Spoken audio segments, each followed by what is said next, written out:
So the domestic violence was becoming too unhealthy. It was as if it was healthy before.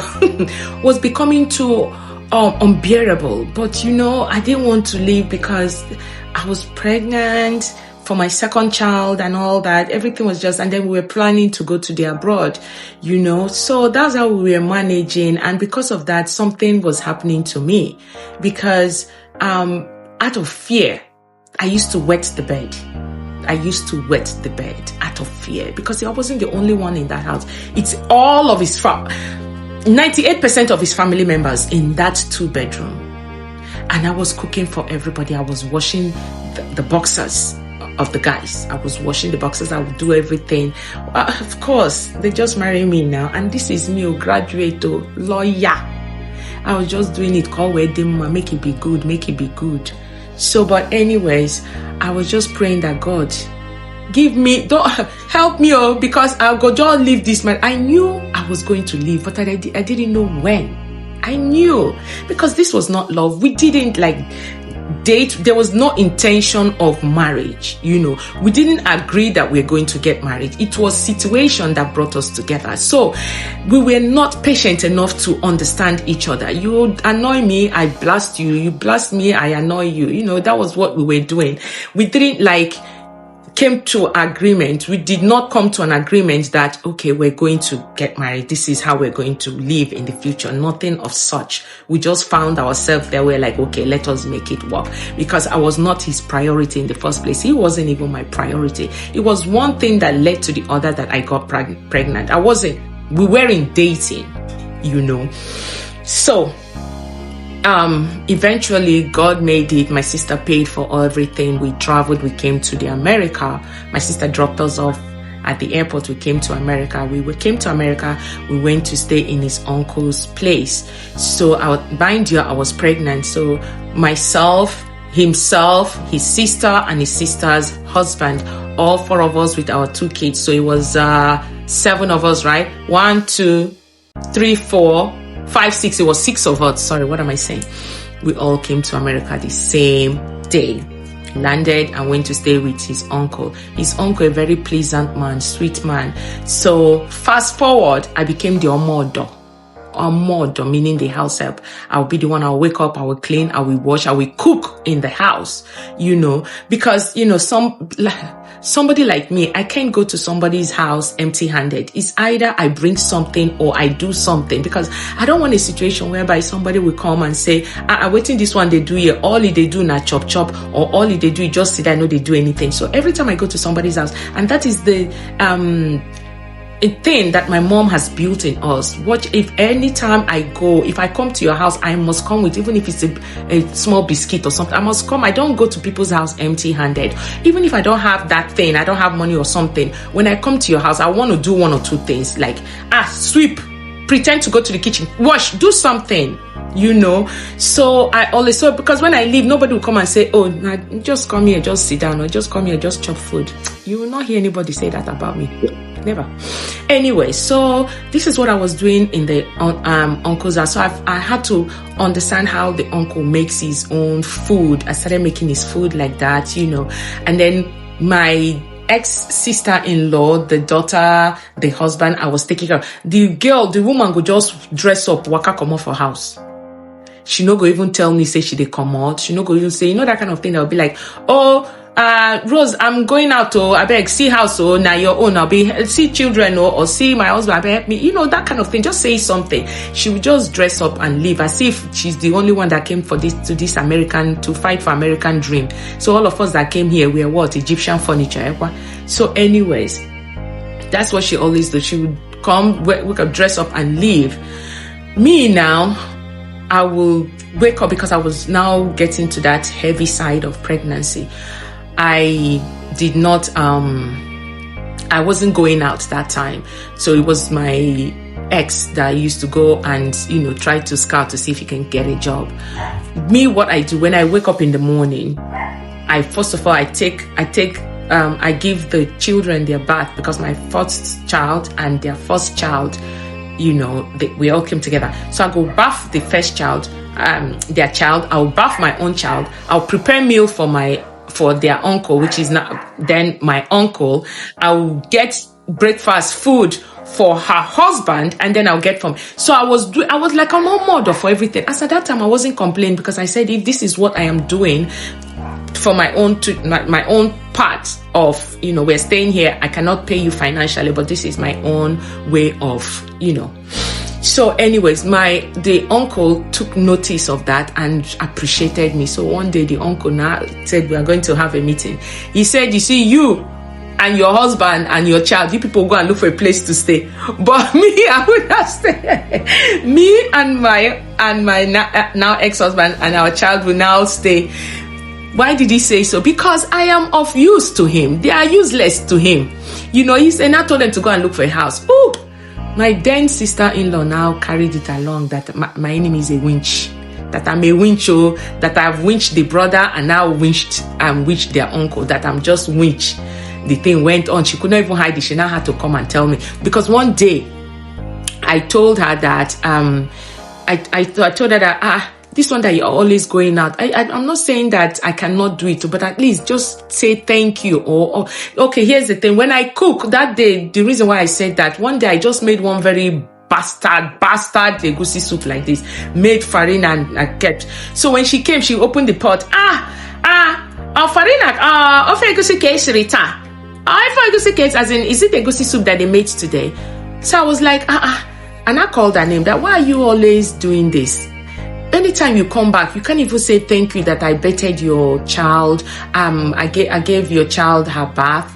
I took care of your husband. I'm not saying that I cannot do it, but a little bit of appreciation. I did not even finish you. Don't even go there. Do I have to tell you to do it, or do I have to kneel down and tell you to do it?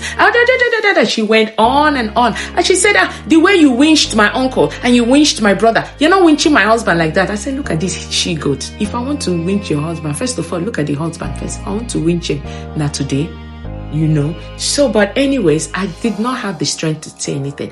And I told my now ex that, look at what your sister said. I thought he was going to say, don't do this again, or tell me sorry or nothing. He said, it is what it is. That mind, I say, I'm leaving this marriage. I will leave, but I don't know when, but I will leave, and every time I'll be blaming my dad. But anyway, that was how we continued. So I now told myself that I was going to get a job. I was 7 months pregnant. I said I was going to get a job. And that time at 7 months, you would think that I have 2 more days to give birth. My stomach was so big. So when he leaves the house, the sister leaves the house, which is my then sister-in-law leaves the house, right? Me, I will now take care of the children, make sure that they eat, get the uncle's food ready, get the husband's food ready. Now arrange myself, and I will go out on Jamaica Avenue. For those of us who live in America, in New York, Jamaica Avenue, I went there and I started looking for a job. I'll be going into stores like that. Then I had a big jacket because it was like winter each time, so they didn't actually see my stomach. They thought I was just big. So I went to Models, it's a sporting goods. I don't know if they're still in existence. So I went there and I begged the manager that I wanted to work, that I just came from Africa. I need to work because they're going to drive me away from their house. So he said, okay, do you have customer service skills? I said, say no more. I can even sell you, So we laughed, and he said I should start on Monday. So I started work. I used to wear my jacket. I wear my jacket from morning till night. They didn't know that I was pregnant. So every time they pay me, I will now tell. So I told them that I got a job. They were asking me how much in the family. I didn't actually tell them how much, So one day now, I was now looking for things to buy. I wanted to buy like some pots and stuff. So I saw this shop, 2 shops or 3 shops after where I worked. And I told them that I wanted to buy stuff, but I want to buy stuff, but do they know a place where I can keep this stuff?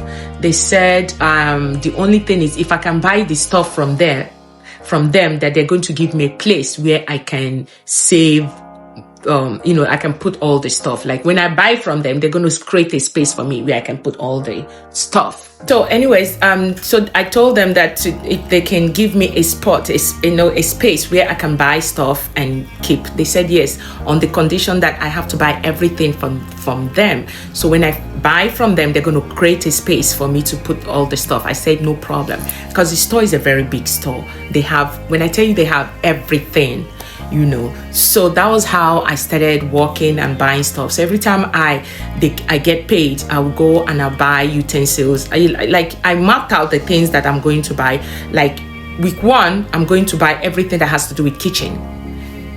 Week 2, everything that has to do with the bathroom. Week 3, like the living room, the dining, and all that stuff. So that was how I started buying stuff.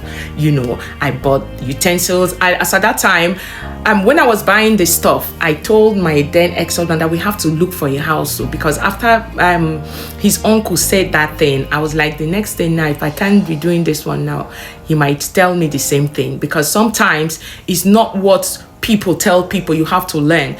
Don't say because they yab this person, you are laughing. Tomorrow might be your turn.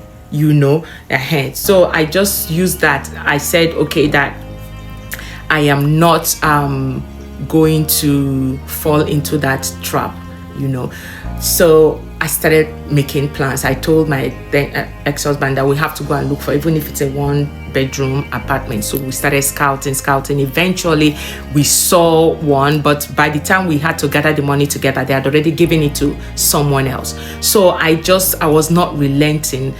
I did not relent. So I started buying stuff. I bought the, like the sleeper chair, that the convertible chair that during the day you put it as a chair and then at night you turn it into a bed. So I bought that one. I bought one little recliner chairs that you can, lift my legs, because I was, pregnant, and I was thinking of when I give birth, I need that chair, just to be able to put my feet up. So I bought everything. When I say everything, so we eventually, now as God will have it, we found a 1-bedroom basement apartment. So by that time we had enough money to pay for it. So my then ex-husband was saying that we have to start looking for money, gathering money to buy, at least let's start with a bed first. I said, no, don't worry. We should go and look for a bigger truck. As at that time, we didn't know what U-Haul was, So when we started asking questions, his uncle said that there's a U-Haul. We have to get U-Haul. And there's this man that I call my brother that is married to the cousin. He's a sweetheart. So he told us about U-Haul. So we went and we got U-Haul. And he now said, what do you need this thing for? I said, come, follow me. So we went to this place. He said, we don't have money. We can't be collecting things on credit. I said, no, I have paid for it. So when I came into the shop, the manager saw me and said, oh, it's you. Is that your husband? Because they are from, like Lebanese people. I said, yes. So he was not telling my then ex that this woman, she's strong, she's a lion. This woman, I need a woman like this for my business, because I don't want to praise myself. I don't want to be too vainglorious, I don't want to be too boastful.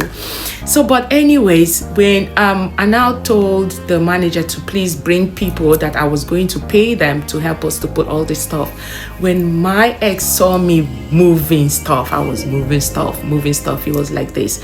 And to be honest with you, he didn't look too happy. He was so upset. You could see the anger, but he was trying to conceal it. But of course I saw it.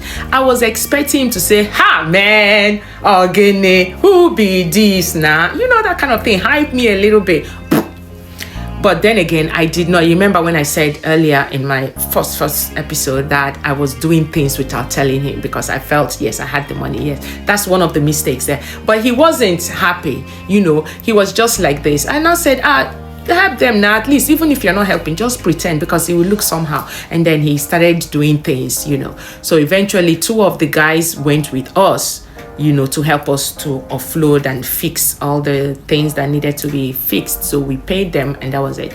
We fixed everywhere. So he was like, how did you get the money? I said, don't you know I've been working, And me of now, I'll be like, oh babe, listen, this is my plan and I want you to work with me.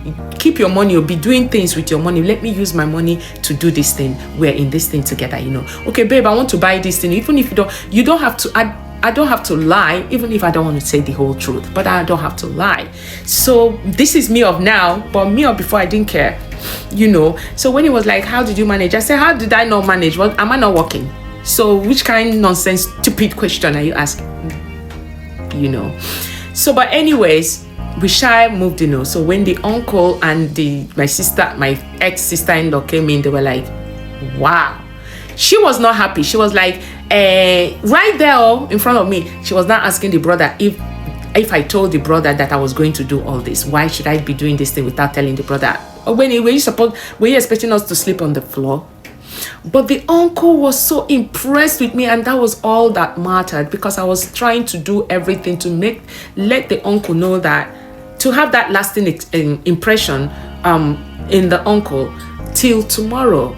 The uncle still asks after me till tomorrow because he knows. So anyways, he was so impressed, and one thing with his uncle, that man they hide mouth. He will just tell you as it is. They hide mouth, So he now said that he was very impressed with me and all that, and said anytime that he didn't even know why I had to do all this. That there's a place in his house for me. I didn't need to go ahead to do all this, Everybody was there when he was saying it. In my mind, I was like, hey, look at the witch is doing her job. Witch. And I used my corner eye to be looking at my sister-in-law, which she now gave me this bombastic side eye. I was like, because his uncle is the most respectable person, or be respected in that family. So for that kind of man to be praising me in their presence, I don't win jackpot with that now. So, but anyways, he was very impressed. And fast forward, it was now time to get a car. We put the heads together and got this car. Fast forward again, I'm just trying to tell the instances how that this marriage no biam. So eventually he bought the car. We had this quarrel. He did not pick me up. He did not pick the keys up. He just left the house with the car. So me now, I carry my little one here. I was holding my son. As we were going now, rain they fall. My son now said, look at daddy. I said, that's not daddy. He said, that's daddy. And then he ran because traffic now, there was a red light. So every car stopped. And then here's my ex in his car. Now stopped. And then my son ran to wave. And I am sure he saw. Because even the car behind, everybody saw. So he did not even look. He just kept a straight face like this. Me, I looked, I saw, I said, and I told my son, don't bother. Piam, he drove. He did not stop. Now, here's the thing. Even if you have an argument with me, does it have to affect the kids? Why are you transferring it to the kids? Number one. I took the kids to babysitter. I would take them to babysitter. I would bring them back and all that stuff. No problem. 2 days later, he woke me up and did I see his car? I said, your car is outside now. I said, what happened? He said, I can't find it. I now went outside. I said, is this not where you usually park the car? He said, yes, but he doesn't know what happened. So I said, this is a serious matter, but there's no problem because here, if it were back home, it would have been worried. But here now, it's in the America. So no worries, let's call 911. We called and they said we should give them the plate number. They run the plate number. Police don't carry the motor. They don't repossess the motor. They don't carry the motor. They carry the motor because he did not finish payment and he's owing a lot of money. So they repossessed it.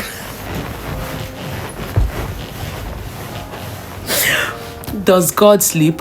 God does not sleep. So if you are doing bad, remember, say this life is a circle. So if you are doing bad, your own bad is waiting for you in the front. Know this and know peace.